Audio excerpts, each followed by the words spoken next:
गणना प्रकरण 33. इस्रायल लोकांच्या प्रवासातील टप्पे. मोशे व अहरोन यांच्या नेतृत्वाखाली इस्रायल लोकांच्या ज्या सेना मिस्र देशातून बाहेर पडल्या त्यांच्या मजला येणेप्रमाणे परमेश्वराच्या आज्ञेवरून त्यांनी कूच केले, त्याप्रमाणे त्यांच्या मजला मोशेने नोंदिल्या त्या ह्या. पहिल्या महिन्यात म्हणजे पहिल्या महिन्याच्या 15व्या दिवशी त्यांनी रामसेस येथून कूच केले. वल्हांडणाच्या दुसऱ्या दिवशी इस्रायल लोक सर्व मिसरी लोकांच्या देखत जयघोष करीत बाहेर पडले. त्यावेळी मिसरी लोक परमेश्वराने ठार केलेल्या आपल्या ज्येष्ठ पुत्रांना मूठ माती देत होते आणि परमेश्वराने त्यांच्या देवांनाही शासन केले. इस्रायल लोकांनी रामसेस येथून कूच करून सुक्कोथ येथे तळ दिला. सुक्कोथ येथून कूच करून रानाच्या कडेवरल्या एथामात त्यांनी तळ दिला. एथामाहून कूच केल्यावर ते मागे फिरले व बाल सफोना समोरील पिहहीरोथ येथे येऊन मिगदोला समोर त्यांनी तळ दिला. मग ते पिहहीरोथाहून कूच करून समुद्र ओलांडून रानात गेले आणि एथाम रानात 3 दिवसांची मजल करून मारा येथे त्यांनी तळ दिला. मारा येथून कूच करून ते एलिमाला गेले. एलिम येथे पाण्याचे 12 झरे आणि 70 खजुरीची झाडे होती, तेथे त्यांनी तळ दिला. एलिमाहून कूच करून तांबड्या समुद्राच्या किनाऱ्यावर त्यांनी तळ दिला. तांबड्या समुद्रापासून कूच करून सीन रानात त्यांनी तळ दिला. सीन रानातून कूच करून त्यांनी दफका येथे तळ दिला. दफका येथून कूच करून त्यांनी आलुश येथे तळ दिला. आलुशाहून कूच करून त्यांनी रफिदिमात तळ दिला. तेथे लोकांना प्यावयाला पाणी नव्हते. रफिदिमाहून कूच करून त्यांनी सिनाय रानात तळ दिला. सिनाय रानातून कूच करून त्यांनी किब्रोथ हत्तव्वा येथे तळ दिला. किब्रोथ हत्तव्वा येथून कूच करून हसेरोथ येथे त्यांनी तळ दिला. हसेरोथ येथून कूच करून रिथमा येथे त्यांनी तळ दिला. रिथमा येथून कूच करून त्यांनी रिम्मोन पेरेस येथे तळ दिला. रिम्मोन पेरेस येथून कूच करून त्यांनी लिब्ना येथे तळ दिला. लिब्ना येथून कूच करून त्यांनी रिस्सा येथे तळ दिला. रिस्सा येथून कूच करून त्यांनी कहेलाथा येथे तळ दिला. कहेलाथा येथून कूच करून त्यांनी शेफेर डोंगराजवळ तळ दिला. शेफेर डोंगराजवळून कूच करून त्यांनी हरादा येथे तळ दिला. हरादा येथून कूच करून त्यांनी मकहेलोथ येथे तळ दिला. मकहेलोथ येथून कूच करून त्यांनी तहत येथे तळ दिला. तहथाहून कूच करून त्यांनी तारह येथे तळ दिला. तारहाहून कूच करून त्यांनी मिथका येथे तळ दिला. मिथका येथून कूच करून त्यांनी हशमोना येथे तळ दिला.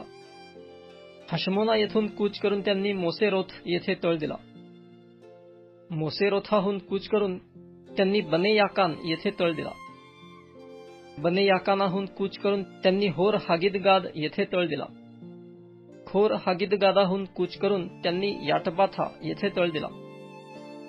याटबाथा येथून कूच करून त्यांनी अब्रोना येथे तळ दिला. अब्रोना येथून कूच करून त्यांनी एसियोन गेबेर येथे तळ दिला. एसियोन गेबेराहून कूच करून त्यांनी सीनरान म्हणजे कादेश येथे तळ दिला.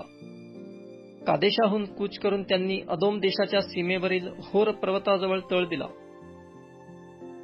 इस्रायल लोक मिस्र देशातून निघाल्यापासून 40व्या वर्षाच्या 5व्या महिन्याच्या प्रतिपदेस अहरोन याजक परमेश्वराच्या आज्ञेप्रमाणे होर पर्वतावर गेला आणि तेथे मृत्यू पावला. अहरोन होर पर्वतावर मृत्यू पावला तेव्हा 123 वर्षांचा होता. कनानातील नेगेबात राहणाऱ्या अरादाच्या कनानी राजाने तेव्हा इस्रायल लोक आल्याची बातमी ऐकली. मग होर पर्वतापासून कूच करून त्यांनी सल्मोना येथे तळ दिला. सल्मोना येथून कूच करून त्यांनी पुनोन येथे तळ दिला. पुनोनाहून कूच करून त्यांनी ओबोथ येथे तळ दिला. ओबोथाहून कूच करून त्यांनी मवाबाच्या सीमेवरील इये अबारीम येथे तळ दिला. मग इयीमाहून कूच करून त्यांनी दिबोनगाद येथे तळ दिला.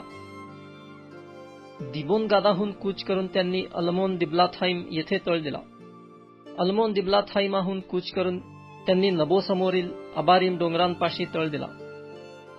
अबारीम डोंगरांपासून कूच करून त्यांनी मवाबाच्या मैदानात यरीहो जवळ यार्देन तीरी तळ दिला. मवाबाच्या मैदानात यार्देन तीरी बेथ यशिमोथापासून आबेल शिट्टीमापर्यंत त्यांनी तळ दिला. कनानाच्या चतुस्सीमा आणि त्यांची वाटणी. मोवाबाच्या मैदानात यरीहोपाशी यार्देन नदीतीरी परमेश्वर मोशेला म्हणाला, इस्रायल लोकांना सांग की तुम्ही यार्देन ओलांडून कनान देशात पोहोचाल तेव्हा त्या देशातील सर्व रहिवाशांना तुमच्या समोरून घालवून द्या. आकृती कोरिलेल्या त्यांच्या दगडांचा नाश करा आणि त्यांची उच्चस्थाने पाडून टाका. तुम्ही तो देश ताब्यात घेऊन त्यात वस्ती करा. तुम्ही त्या देशाचे वतनदार व्हावे म्हणून मी तो तुम्हाला दिलेला आहे. तुम्ही तो देश चिठ्ठ्या टाकून आपापल्या कुळांप्रमाणे वाटून घ्यावा. मोठ्या वंशाला मोठा भाग द्यावा आणि लहान वंशाला लहान भाग द्यावा. एखाद्या ठिकाणासाठी ज्याच्या नावाची चिठ्ठी निघेल ते त्याचे वतन होईल. आपापल्या वाडवडिलांच्या वंशांप्रमाणे तुम्हाला वतन मिळावे. पण तुम्ही त्या देशातल्या रहिवाशांना तुमच्या समोरून घालवून न दिल्यास ज्यांना तुम्ही तेथे राहू द्याल ते तुमच्या डोळ्यांना कुसळासारखे आणि तुमच्या कुशीला काट्यासारखे होतील आणि तुम्ही वस्ती कराल त्या देशात तुम्हाला त्रास देतील. असे झाल्यास मी जसे त्यांचे करावयाचे योजिले आहे तसे तुमचेच करीन.